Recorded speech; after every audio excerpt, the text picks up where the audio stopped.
Hi friends, మా వీడియోలు మీకు నచ్చితే మా ఛానల్ని సబ్స్క్రైబ్ చేసి బెల్ ఐకాన్ నొక్కండి. Thank you.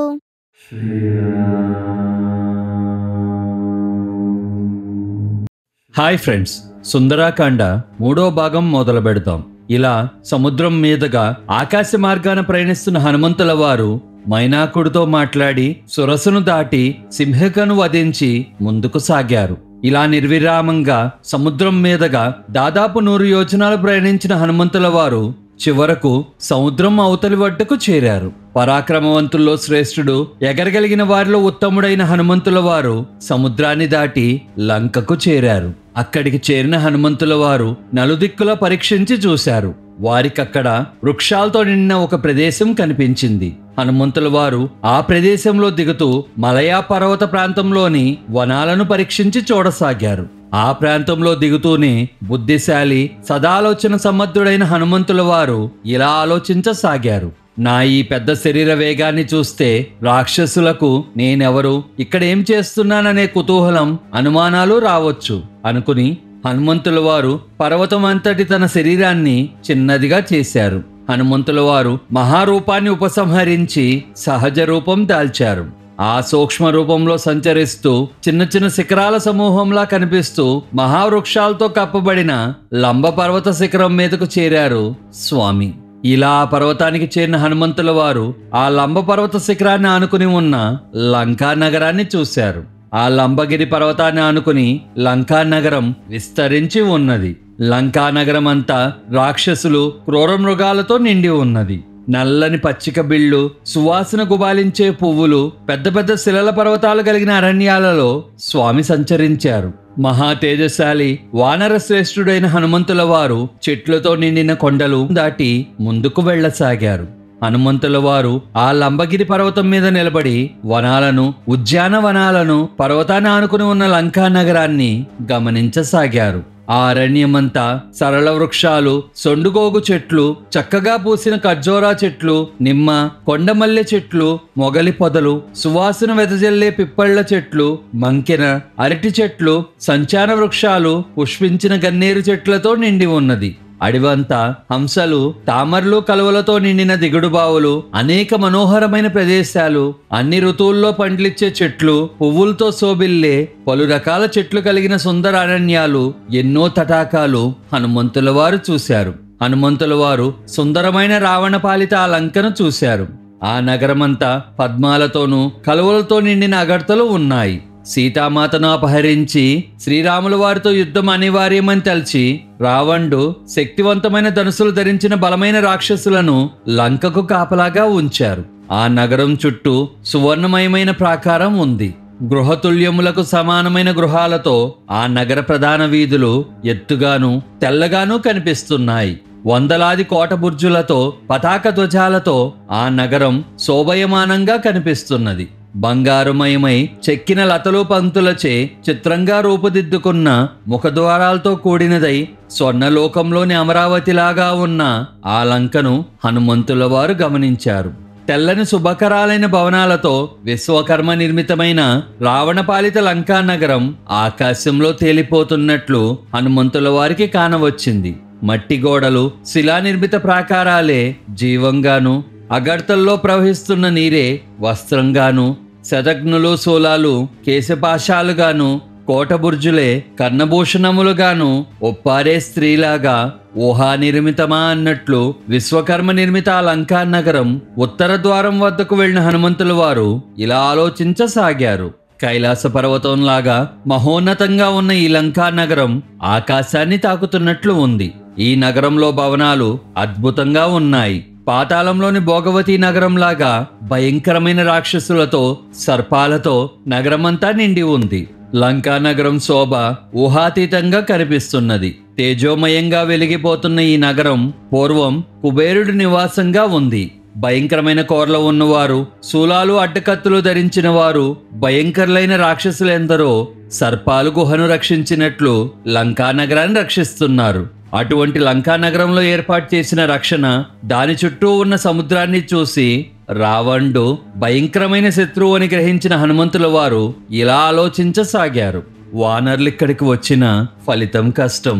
చూస్తూ ఉంటే ఈ లంకా నగరాన్ని దేవతలు సైతం యుద్ధంలో జయించలేరు. లోపలికి ప్రవేశింప సఖ్యం గాని రావణుడు పరిపాలిస్తున్న దుర్భేద్యమైన ఈ లంకా నగరానికి వచ్చిన ఈ లోకాన్ని శ్రీరాములు వారు యుద్ధంలో జయించగలరా? ఈ లంకకు రావటానికి 4 వానరులకు మాత్రమే సాధ్యం.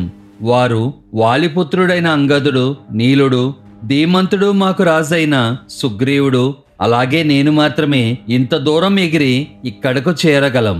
సీతామాత జీవించి ఉన్నదో లేదో ముందుగా తెలుసుకోవాలి. ఆమె దర్శనమైన తర్వాత మిగతా విషయాల గురించి ఆలోచించవచ్చు. ఇప్పుడెందుకు? క్రూరులు, బలవంతులైన రాక్షసులు పరిరక్షిస్తూ ఉన్న ఈ లంకా నగరంలోకి ఈ రూపంలో నేను ప్రవేశించడం అసాధ్యం. ప్రచండమైన తేజస్సు గలవారు, మహాబలపరాక్రమ సంపన్నులైన ఈ రాక్షసులను మోసగిస్తే గాని నేను సీతామాతను అన్వేషించలేను. ఈ మహాకార్యాన్ని సాధించాలంటే నేను సూక్ష్మ రూపం దాల్చి రాత్రివేళ ఈ లంకా నగరంలో ప్రవేశించడమే సమయానుకూలమైన పని. సమీపింప సఖ్యంగాని ఈ లంకా నగరంలోకి రాత్రివేళ ప్రవేశించి రావణుడి గృహాన్ని యావత్తూ వెతికి సీతామాతను దర్శించుకుంటాను. ఇలా ఆలోచించుకుని హనుమంతుల వారు సూర్యాస్తమయానికై నిరీక్షించసాగారు. సూర్యాస్తమయం కాగానే రాత్రివేళ హనుమంతుల వారు తమ దేహాన్ని పిల్లి అంత పరిమాణానికి కుదించుకుని చూడటానికి ఆశ్చర్యం కలిగించేలా రూపం మార్చుకున్నారు. మహావీరుడైన హనుమంతుల వారు సాయంకాలం సమయాన చటుక్కున ఎగిరి సుందరమైన లంకా నగరం వద్దకు చేరారు. అలా లంకలో ప్రవేశించిన హనుమంతుల వారు చుట్టూ ఉన్న లంకా నగరాన్ని గమనించసాగారు. ఆ లంకా నగరం భవనాల శ్రేణులతో నిండి ఉంది. బంగారం, వెండి స్తంభాలతోనూ బంగారు గవాక్షాలతోనూ కూడినదై ఆ నగరం అద్భుతంగా శోభిస్తున్నది. 7-8 అంతస్తుల మేడలపై భాగంలో స్ఫటిక, వైడూర్య, మాణిక్య, ముత్యాల సముదాయాలతో అలంకరించబడి ప్రకాశిస్తున్నాయి అని హనుమంతుల వారు గమనించారు. బంగారు నిర్మితాలై విచిత్ర వర్ణాలు గల ఆ రాక్షసుల గృహ ముఖ ద్వారాలు సర్వతోముఖంగా అలంకరించబడి ఆ గృహాలు లంకా నగరాన్ని ప్రకాశింపజేస్తున్నాయి. రావణుడి బలపరాక్రమాలచే సంరక్షించబడుతున్న కీర్తివంతమైన ఆ లంకా నగరం బలాసమాన్వితులైన భయంకర రాక్షసులతో నిండి ఉంది. ఆ లంకా నగరాన్ని చూసిన హనుమంతుల వారు ఈ లంకను జయించడం అసాధ్యమని దిగులు చెందారు. కానీ సీతామాతను చూడాలనే రెట్టింపు ఉత్సాహంతో సీతామాత జాడ వెతకసాగారు. ఇలా సీతామాతను వెతుకుతున్న హనుమంతుల వారికి సహాయం చేయటానికి అన్నట్లు నక్షత్రగణ మధ్యలో ప్రకాశిస్తూ తన వెన్నెలతో లోకాన్ని నింపుతూ సహస్రాధిక కిరణ శోభితుడైన చంద్రుడు ఉదయించాడు. శరత్కాల మేఘంలా ఉన్న భవంతులతో ఆ లంక శోభిస్తున్నది. రాక్షసుల కలకల ధ్వనులచే ఆ నగరం అప్పుడు సముద్రంలాగా ఘోషిస్తున్నది. బలిష్టమైన సైనికుల సింహనాదాలు మిన్నమిట్టుతున్నాయి. చిరుగజ్జల సవ్వళ్లు చేస్తున్న పతాకాలతో ఆ లంకా నగరం అలంకరించబడి ఉంది. ఇదంతా గమనిస్తూ హనుమంతుల వారు ప్రాకారానికి చేరుకున్నారు. హనుమంతుల వారు ఆ నగరాన్ని చూసి ఇలా అనుకున్నారు. అత్యంత భయంకరమైన ఆయుధాలు చేతబట్టి సదా సర్వసన్నద్ధులైన రావణ సేనలచే రక్షించబడుతున్న ఈ లంకా నగరాన్ని బలంతో ఎవరూ ఎదిరించలేరు అని స్వామి కలత చెందారు. కానీ మరుక్షణం రాముల వారి పరాక్రమాన్ని, లక్ష్మణుల వారి విక్రమాన్ని తలుచుకుని ఎంత పటిష్టమైన సైన్యమైనా సరే నా స్వామి పరాక్రమం ముందు నిలవలేరు అని ఆనందపడి ముందుకు సాగారు. కపిశ్రేష్ఠుడైన హనుమంతుల వారు నగరంలో ప్రవేశించటం లంకా నగరం ఆదిదేవత అయిన లంకిని తన నిజ స్త్రీ రూపంలో గమనించింది. ఇలా గమనించిన లంకిని వెంటనే వికృత ముఖంతో భయంకరమైన రూపం దాల్చి స్వామివారి ముందు నిలిచింది. లంకిని భయంకరంగా అరుస్తూ హనుమంతుల వారితో ఇలా అంది. ఓ వానరుడా, నువ్వెవడవు? ఏ పని మీద ఇక్కడికి వచ్చావు? ప్రాణాలు కోల్పోవటానికి ముందే అసలు విషయం ఏమిటో చెప్పు. సర్వ విధాలా సురక్షితంగా రావణ సైన్యంచే పరిరక్షించబడుతున్న ఈ లంకా నగరంలోకి నీవు ప్రవేశించలేవు అంది. హనుమంతుల వారు అప్పుడు తన ముందు నిలబడిన లంకినితో ఇలా అన్నారు. నువ్వు అడిగినట్లే యథార్థ విషయం మొత్తం చెప్తాను. కానీ లంకా నగరం ద్వారం వద్ద వికృత ఆకారంతో భీకరమైన ఆ కళ్ళుతో నిలబడిన నువ్వు ఎవరు? భయంకరమైన నీవు నన్ను అడ్డగించేందుకు బెదిరిస్తున్నావు అని అడిగారు. ఆ మాటలకు కోపంతో ఊగిపోతూ లంకిని ఇలా కఠినంగా పలికింది. నేను రాక్షసుల ప్రభు మహాత్ముడైన రావణుడి ఆజ్ఞను శిరసావహించేదాన్ని. నన్ను ఎదిరించటం ఎవరికైనా అసాధ్యం. ఈ నగరాన్ని నేను రక్షిస్తున్నాను. నన్ను దాటి నువ్వు ఈ నగరంలో ప్రవేశించలేవు. ఇప్పుడు నిన్ను చంపబోతున్నాను. నువ్విక ప్రాణాలు కోల్పోతావు. ఓ వానరుడా, నేనే స్వయంగా లంకిని. నేనే ఈ నగరాన్ని అన్ని వైపుల నుండి రక్షిస్తున్నాను. నేనెవరిని అడిగావని చెప్తున్నాను అంది. స్త్రీ రూపంలో ఉన్న ఆ లంకిని పలుకులు విని ఆమెను ఎదుర్కోవడానికి సిద్ధపడి ఆమె ముందు పర్వతంలాగా నిలబడ్డారు హనుమంతుల వారు. ధీరుడు, మహామేధావైన హనుమంతుల వారు అంత గంభీరంగా ఆమె ముందు నుంచుని ఆమెతో ఇలా పలికారు. బుర్జులు, ప్రాకారాలు, ముఖద్వారాలు కలిగి మనోహరంగా వెలిగిపోతున్న ఈ లంకా నగరాన్ని చూడాలనే కోరికతో కుతూహలం కొద్దీ ఇక్కడికి వచ్చాను. ఈ లంకా నగరంలోని తోటలు, ఉద్యానవనాలు, అడవులు, నగరంలో సర్వత్రా వెలిసిన భవనాలను చూడటానికి ఇక్కడికి వచ్చాను అన్నారు. ఆ మాటలకు లంకిని ఇంకా కఠినంగా ఇలా పలికింది. ఓ దుర్బుద్ధిపరుడైన వానరుడా, నన్ను జయించకుండా రావణ పాలిత ఈ లంకా నగరాన్ని నీవెప్పటికీ దర్శించలేవు అంది.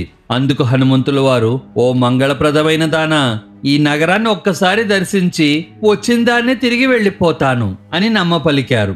అప్పుడు ఆ లంకిని భయంకరంగా అరిచి వేగంగా తన చేతిని చాచి హనుమంతుల వారిని కొట్టింది. లంకిని తనని ఈ విధంగా తీవ్రంగా కొట్టగానే హనుమంతుల వారు మరింత బిగ్గరగా అరిచారు. లంకిని ఒక స్త్రీ అని తలచి తనకు వస్తున్న పట్టరాని కోపాన్ని దిగమింగి తమ ఎడం చేతి వేళ్లు ముడిచి పిడికిలతో ఆమెను బలంగా కొట్టారు.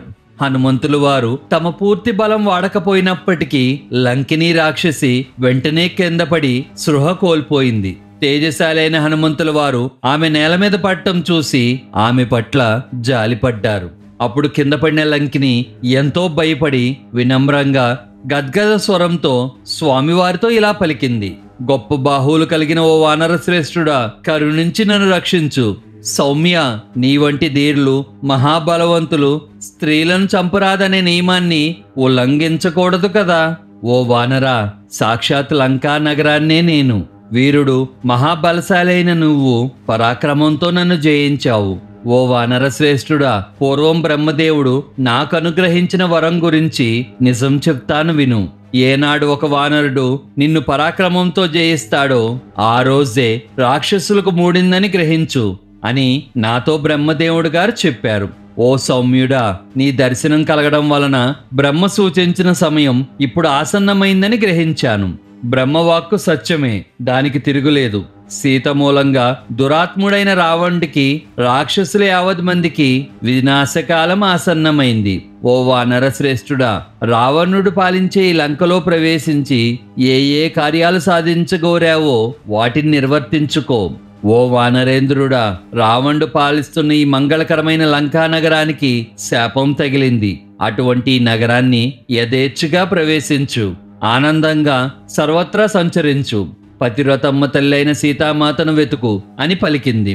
మహా తేజస్వి అయిన హనుమంతుల వారు లంకిని రాక్షసిని ఓడించి సింహద్వారం గుండా ప్రాకారాన్ని దాటి లంకా నగరంలో ప్రవేశించారు. లంకా నగరంలో ప్రవేశించే సమయంలో హనుమంతుల వారు తమ ఎడమ కాలును ముందుగా పెట్టి లంకా నగరంలోకి ప్రవేశించారు. హనుమంతుల వారు ఇలా లంకా నగరంలో తిరుగుతూ ఉంటే పకపకమనే రాక్షసుల నవ్వుల సవ్వళ్ళు, వివిధ వాద్యాల ధ్వనులు ఆయనకు స్వాగతం పలికాయి. ఒక గృహం నుండి మరొక గృహానికి సీతామాతను వెతుకుతూ వెళ్తూ అక్కడ ఉన్న భవనాలు పద్మాకారంలోనూ కొన్ని స్వస్తికాకారంలోనూ అద్భుతంగా నిర్మించబడి ఉన్నాయని హనుమంతుల వారు గుర్తించారు. ఆ గృహాల్లో స్త్రీలు నడుస్తున్నప్పుడు వడ్డానాల సవ్వళ్ళు, అందెల ధ్వనులు, వీరులు తమ జబ్బలు చరిచినప్పుడు జనించే ధ్వనులు, సింహనాదాలు హనుమంతుల వారికి వినపడ్డాయి. రాజమార్గాన్ని ఆవరించి ఉన్న మహారాక్షస సైన్యాన్ని, లంకా నగరంలో రావణుడు నియమించిన అనేక వేగులను, గూఢచారులను, అనేక రకాల రాక్షసులను హనుమంతుల వారు గమనించారు. అక్కడ మానహోమాదులు నిర్వర్తిస్తున్న భయంకరమైన రాక్షసులు, హోమకుండాలే ఆయుధాలుగా ధరించిన వారిని, కూటములు దండములనే ఆయుధాలను ధరించిన రాక్షసులు, విచిత్ర ప్రకాశంతో వెలిగిపోతున్న ధనుసులు, ఖడ్గాలు, శతజ్ఞులు, ముసలాలు, పరిగెలు మొదలగు ఆయుధాలను ధరించిన రాక్షసులను హనుమంతుల వారు చూశారు. ఇక్కడితో సుందరాకాండ 3వ భాగం పూర్తయింది. మళ్ళీ వచ్చే భాగంతో కలుద్దాం. Bye friends.